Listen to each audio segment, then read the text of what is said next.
Pettie, and they're ready to go. And Pettie moves right in on Howatt. Knocks his helmet off, and Pettie flails away at Garry Howatt.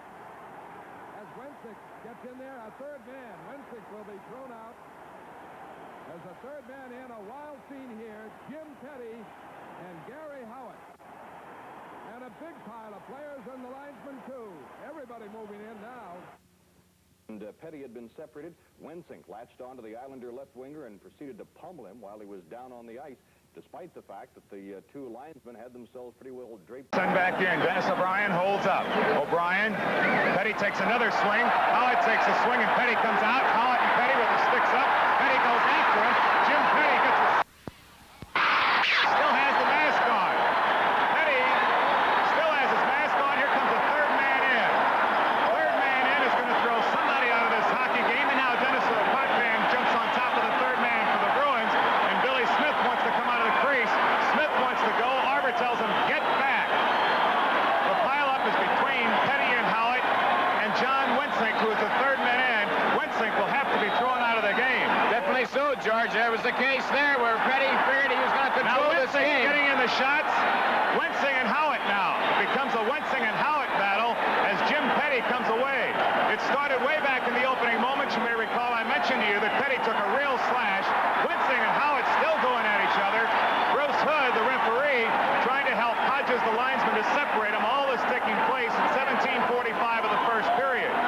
Well, George, here's a case where John Wensink is completely out of the game, and he knows it, and he's going to do everything in his power here to really pulverize Howatt unless somebody can get in there, because both officials are trying to tie it up, but Wensink is getting the better of it, and because he knows he's out of the game.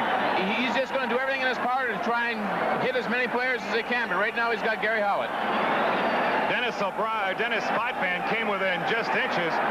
Well, you can see that Wensink is still going at it. Cashman and Bert Marshall are tugging at each other.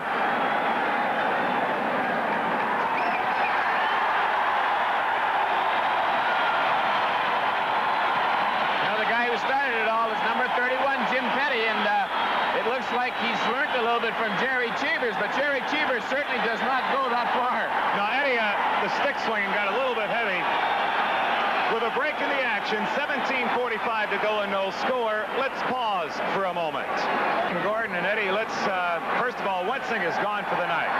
You're looking at Jim Pettie, the rookie goaltender, who was swinging a hot and heavy stick at Garry Howatt. This man came to his goaltender's rescue, namely John Wensink. Smith has words for Wensink. That's why Wensink has something to say. This is where, you know, in goaltending, you'd like to start something and get something going, maybe get your adrenaline going, like Pettie did. I mean, I had the same thing with Garry Howatt, if you remember back a few years ago. Let's pick the action up and watch the swinging stick. Well, this is because of the incident earlier. And look, there's no need for that. Now, Garry Howatt has to retaliate a little bit, and he does. But now look what happens. Now he goes after him. Here, the goalie's going after him. He's going to try and take control of the game. And he thinks, now, even though he's got the mask on, he is actually getting some pretty good shots at him, because what is happening... Oh, he got his shots in. There's no question. The mask is form-fitting to your nose, and all you got to do is keep banging the side of it, and you can break the goaltender's nose. That has to hurt. You feel that through that mask.